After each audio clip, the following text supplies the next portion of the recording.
the introduction that when you go through the process of revising gets left on the cutting room floor, so to speak. And so this is a comment on the Klail, the death trip, right? The case of Rolando Hinojosa and the diverse nature of the chapters contained in the collection is beneficial to the understanding of the current state of Chicano literary studies. Previous to the Chicano movement's push towards bringing to the surface cultural evidence of the existence of Mexican Americans as a people, there existed numerous texts that subsequently fell under the category of Chicano literature. What was quickly established as a canon was initially cemented around the first three winners of the Premio Quinto Sol. Save for Tomás Rivera, whose life ended prematurely, Hinojosa and Rodolfo Anaya have maintained a constant literary production that extends beyond the exigencies of the initial period underscored by the Quinto Sol Award. To be more specific, Hinojosa's interconnected chronicle of a specific place has concretely moved with the times and serves as evidence of the trajectory of a people. This trajectory, of course, is a matter of position.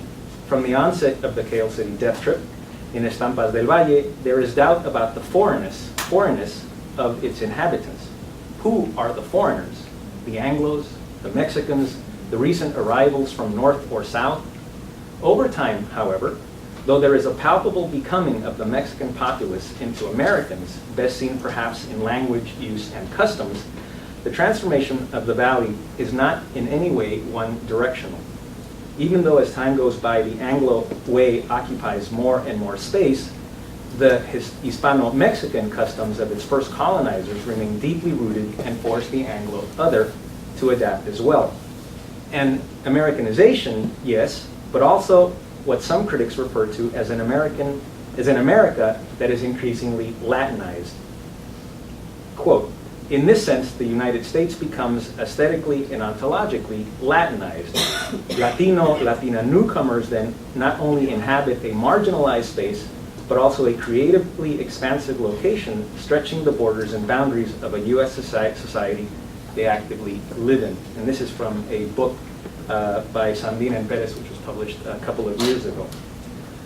The residents of Hinojosa's death trip, especially those outsiders who arrived to a place steeped in a genealogy and tradition, be they Anglo or Mexican, become Valleyites and help expand and modify the markers that define said existence.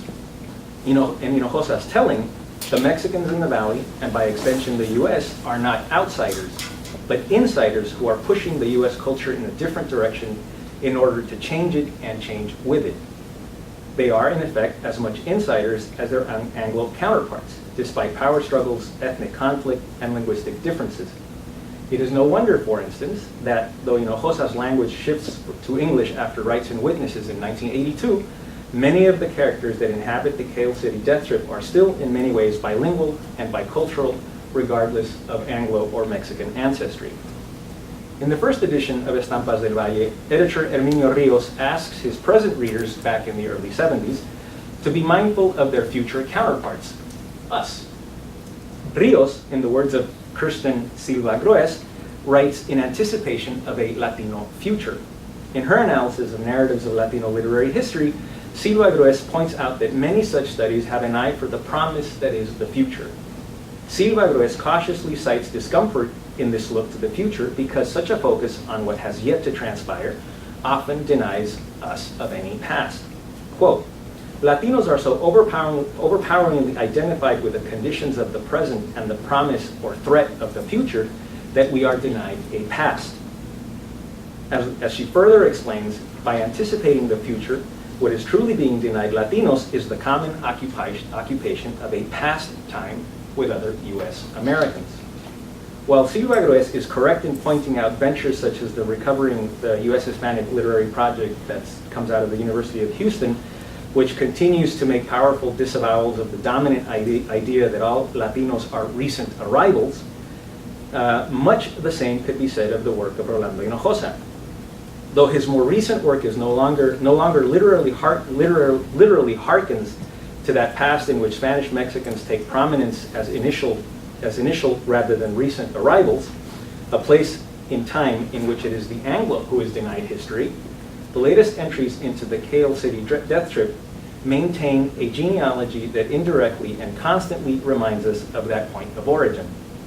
In this particular sense, though hardly overtly ideological, Hinojosa's work is an affirmation of a Hispanic past that predates the United States. In the preface to Ron Arias's The Road to Tamazunchale from 1975, Tomás Rivera makes allusion to Chicano works that transgress the design of transparency when it comes to politics and identity.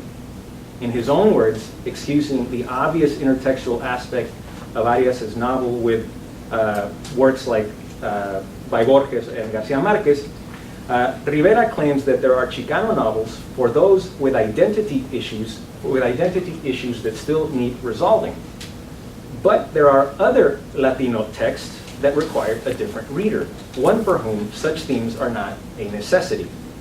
In capturing the lives of a people, and in doing so over time, the Klail City Death Trip takes its readers beyond identity politics, where these themes do indeed have a place, but only as part of a much grander picture.